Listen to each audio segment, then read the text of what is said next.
So we're talking about the collaborative and proactive solutions model. And I'm now welcoming my good friend, Cathy D. Cathy is, she has her child and youth counseling diploma and her ECE, and has been running or being a supervisor of a preschool for more than 21 years. So Cathy, we're talking today about the CPS model, the collaborative and proactive solutions model. So tell me, when you first saw Dr. Greene many years ago, what was your impact and how did it affect you and your family life? Oh, that was many years ago.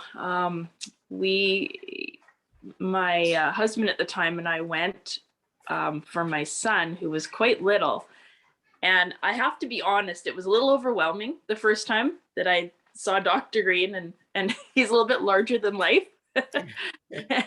At that point, it was a little, I don't know if I was ready to hear everything. So I did take some away from it, but it wasn't until the next time that I saw Dr. Greene that it really, I think I was ready to implement and accept everything, and it really sunk in. Okay, so we're going back in time a bit here, Cathy, where you saw Dr. Greene, and that's more than 10 years ago. But we were thinking, or you were thinking, that you were going to see or join us in this conference for Ryland, your son Ryland. And tell me what happened. Yeah, well, we went to the conference. Ryland was newly diagnosed with autism, so I was, wanting to take anything I could do to help me understand better how to help Ryland. And we went to the conference, and my ex-husband now and I came out of there realizing that our daughter, Ryland's sibling, that this model actually worked really well with her. It was a lot of aha moments when we were listening to Dr. Greene, thinking that's Elysabeth. That would work with Elysabeth. Yeah. That was a big surprise. Yeah. And I think parents have their work cut out for them when they have a child under the spectrum.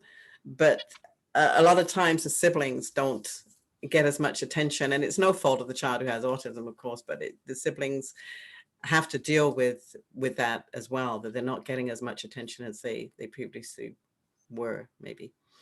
Yeah. Yeah. So that's important to share, I think, and for people to hear. Well, I think, Thanks. and oh, sorry. Yeah, go ahead. I was just saying that, Dr. Greene does say it's not about the diagnosis. I mean, that's not right. it. This is for anybody. And I think you have to go into that realizing, Elysabeth didn't have a diagnosis, but I think this was just as helpful for her. Yeah. Yeah. That's so true. Do whatever it needs to do with that. And I was desperate for a family for Dr. Greene to work with. And you came in as a family, Elysabeth and Ryland, and you came as our family for the day. And I still can't watch that video without crying. But anyway, tell me a little bit more about that and how that impacted you, your last interaction with Dr. Greene. Mm-hmm. Well, thinking of Elysabeth, I'm just going to start with that actually, because I don't think about that very often, but bringing up that point, I think it was really valuable for us to go as a family, the three of us. I'm going to tear up. No, this is silly, but yeah, it's been a really hard road with the sibling, not always feeling like she's a part of my relationship with Ryland. Mm-hmm. And it's the two of us working things out. And I think that was a really, really valuable part that I actually haven't thought too much about until you brought that up about my first seeing Dr. Greene. I think it really helped having the first part of the session, just the two of us sitting down with Dr. Greene, and her being able to say in her own words what she sees.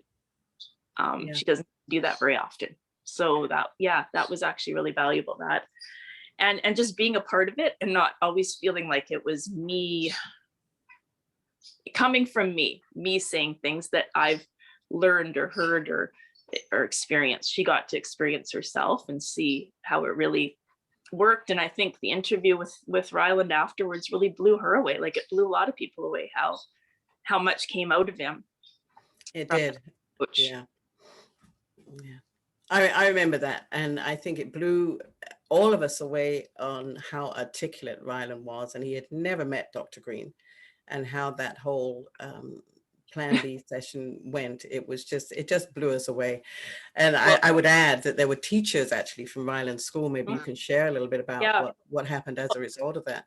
I just want to jump back a bit here. Maybe you're going to ask this, but if you remember, minutes before we were about to go on with Dr. Greene, Ryland decided very adamantly that he was not going to sit in that room in front of all those people, including his teachers, and talk about what we thought we were going to talk about.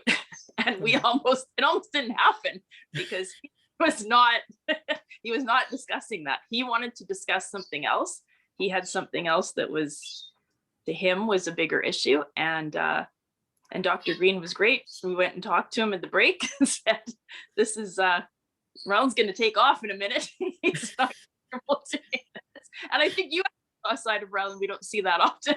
No. He was very adamant. Anyhow, but when we talked about the issue that he really felt was important, it was amazing what came out. And the teachers that were, unfortunately, no teachers that directly work with Ryland, but teachers that do work in the school district and in his school, supporting the classroom that he's in, the resource room, and some of the programs that he's in, were when after the interview were coming up to me and just couldn't believe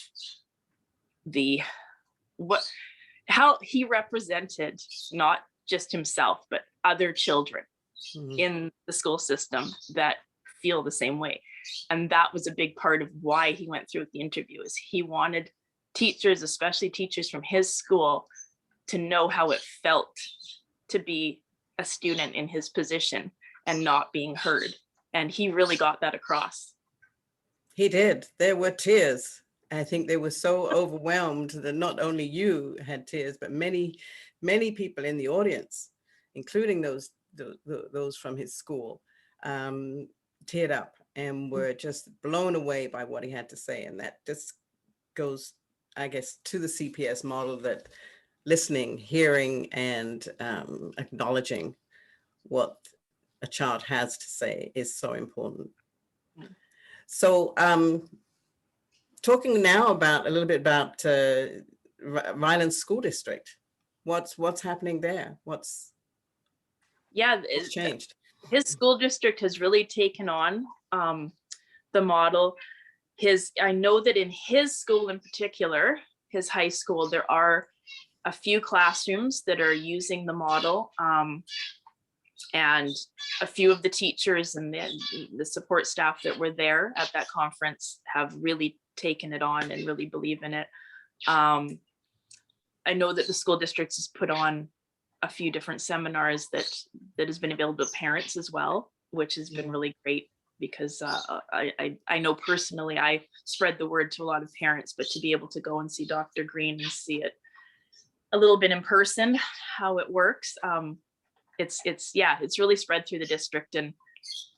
And I've seen some kids that I know firsthand in some of the classrooms that are using it in Ryland School, and how it's made a difference for them.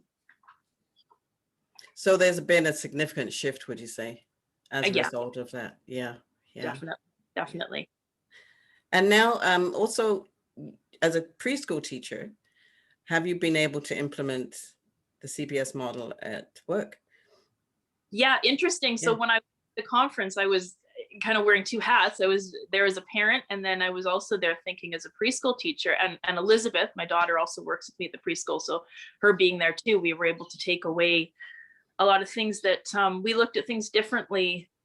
I've always tried to be really respectful of the children, and I think having a mutual respect has always been important. And my classroom is always, I shouldn't say always, but somewhat successful because of that. But this took to another level of just being able to really listen, and using some of the techniques that Ross taught, you can use with children that can't explain themselves as articulately as maybe Ryland did in his interview. And it's been really successful. And I do have a lot of children with autism and different extra support needs, and a few that have been nonverbal, and we've been able to do this with them as well. And it makes a huge difference. And it also, when the teachers stop and think of it from another point of view and use this technique, the children actually also watch. And as you know, kids that young, I mean, we're talking 3 and 4-year-olds, they're little sponges, and they're watching how the teachers are dealing with issues, and that respect becomes between the students as well. Wow, that's amazing. I hadn't even thought of that, but you're right. They are little sponges, and they can take it on and replicate. You know, so Yeah. that's really great. I thought it was important to share how we saw Ryland on that day. So just stepping back a little bit, I don't know how he expressed the impact that it had on him, or whether he does talk about Dr. Greene or his experience with Dr. Greene. Can you share a little bit about that? Sorry, can you repeat the question? How he was on that day, like as a result, Yeah. you know, he was quite happy when it was all over, but I think he was very involved, very articulate, and when he was actually with Dr. Greene, you know, in front of the camera. But whether he's talked about it since, or whether he talked about it afterwards and since. Yeah. Well, as you know, because you were in the room when we were trying to see if Ryland was actually going to go through with it or not at that moment. And one of the things that when we said, you know, there are teachers from your school here, and, you know, people are going to learn from this if you decide to go through with it. And that kind of was a switch for him. And he was immediately after the interview, he turned to Dr. Greene and he said, "Are my teachers going to see this?" And Dr. Greene said, "Ryland, they just did. This was live." The whole room up there saw this, and yes, your teachers are going to see this. And he just had the biggest smile because that meant so much to him. And after that interview, he's become quite the advocate. And I was thinking this morning, something recently that's come out of this that is really interesting. And not only that day, like Ryland really was able to articulate, and I don't know if it was just, you know, Dr. Greene's approach of just waiting and listening and letting the conversation, just letting Ryland talk, just letting him talk. And I know he wasn't getting that at school, and that was one of his biggest frustrations, is nobody was hearing him. And at home, as a parent, it's easier, honestly, to do it with the kids at school than it is with your own child, because life happens, and you're not always. You know how busy I am. We're all on the go, and it's not always easy to sit down and listen and to have a conversation. And I think he really felt heard, and that was such a huge difference, that he really felt like, and so what I was going to say is that he now, I've noticed, is able to kind of self-regulate himself in the last little while. And just the other day, we've been having issues about computer again, ongoing, and I started counting, and I haven't done that in a long time. And he got really agitated, and we got into it a little bit, and it wasn't a good night. I don't do well in the evening, and I know that. So I took myself away and I went upstairs, and he actually knew enough not to approach me in person. He sent me a text message downstairs, and he said, "I'm sorry, Mom. I know that I get angry, and it's not the time to talk about it, but I really hate it when you count." And he was able to realize, and for him, that's a huge thing, to be able to realize that was what he was dealing with. And he was able to tell me that he did not like that, and that's what made him escalate. So I think that it's been helpful, because we've been trying to use the model at home, and I think it's just more natural now, and even for him. to be able to stop and think what's his unmet need, or what, what's happening in the situation. Yeah. Well, that's awesome. I'm so grateful for being able to have this conversation with you, Cathy, because I don't always get to follow up with parents. It's because we have our friendship that we're able to tap into, what's going on and stuff. So I think it'd be so valuable to other parents and teachers and administrators listening to what you've just said. So again, I appreciate you coming and having this conversation about the CPS model. Thanks, Cathy. We'll You're talk welcome. again soon.